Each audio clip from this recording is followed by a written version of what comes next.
Hello, I'm Commander C. Bill Gregg, U.S. Navy. Where and when were you born? I was born in Buffalo, Iowa, a small town on the Mississippi River, in 1921. When I was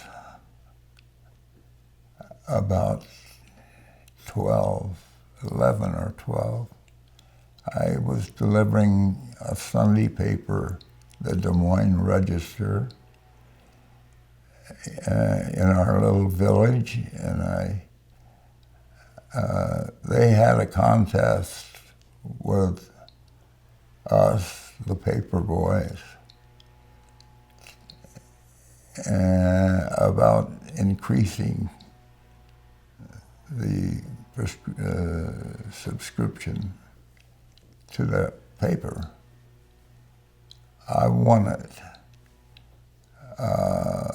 which was not much of a feat, because I think that sent me from about 10 papers to 15 or 16. But it was the winner, and my prize was to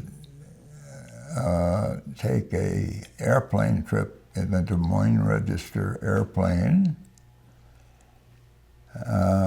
which I did eventually, and I got to sit up beside the pilot, and I was hooked on flying at that time. I thought it was great.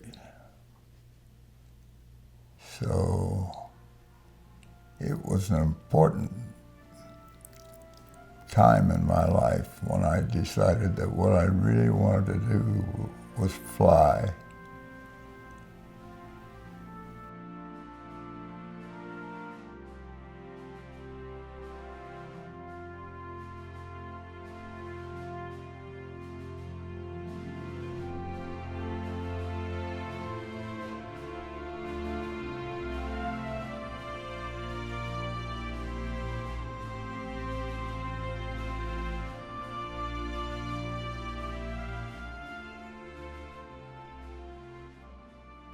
At that time,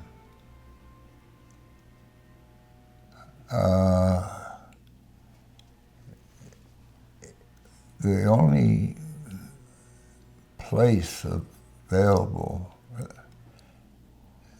the Canadian Air Force was advertising for pilots. Come to Dallas, sign up with us, and we'll get you to the war in a hurry. And that's when I was in the mood to leave the college. So a buddy of mine and myself drove to Dallas.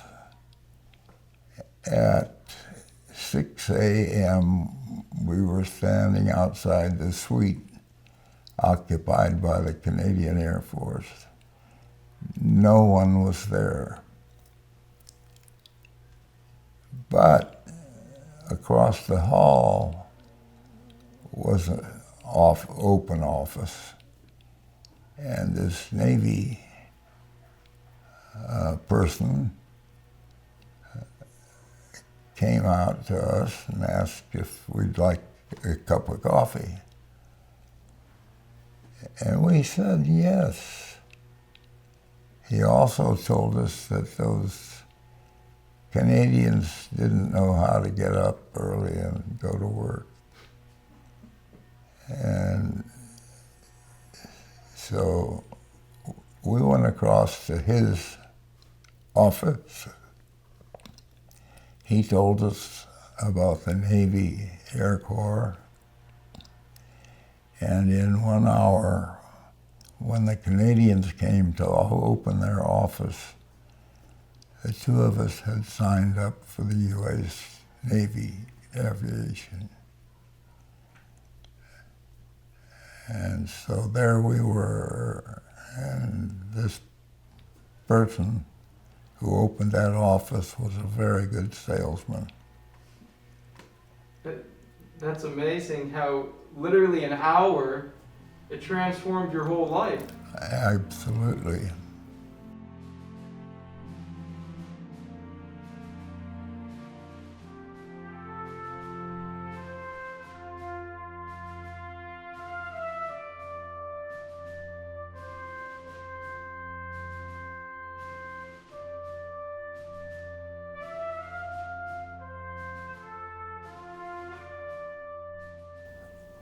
When you're on an attack with a dive bomber, you're steering the entire airplane in the direction of the target you want to hit, because you are the guidance for the bomb is all.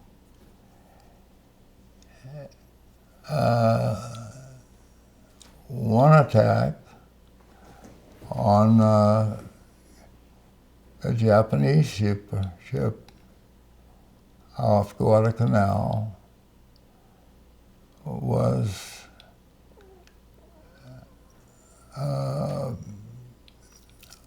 being pursued by others in spite of heavy anti-aircraft fire. In my dive to the target, I noticed the plane behind me, flown by my friend Seibert, who I think is from Kansas, but I'm not sure.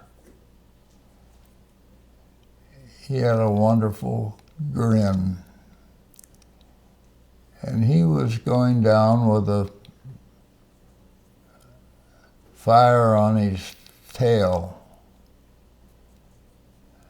and he passed me up. He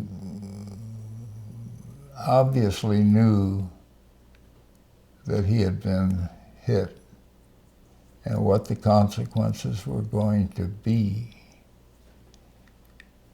In spite of that,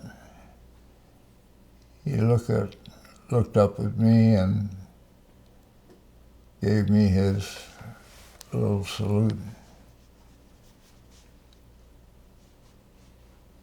I was so busy I couldn't even return it, and I didn't realize the significance of it until later. But he knew he was gone, and it was his way of meeting the challenge.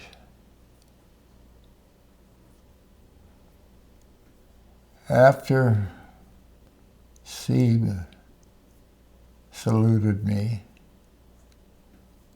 with that telltale grin, I knew that he knew he was in bad trouble. And so I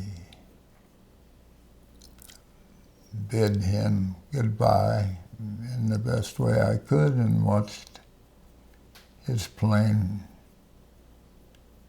crash into the water.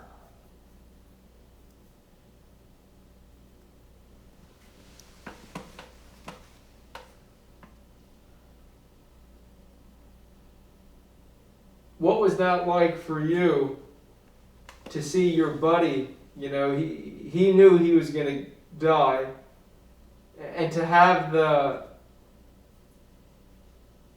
I guess, courage to make his last moments positive?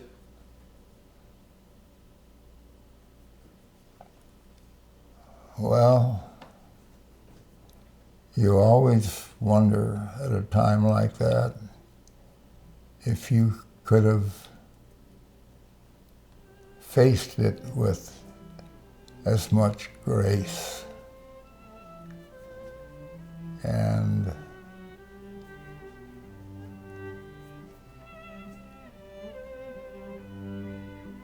it's nice to know a man who can do it.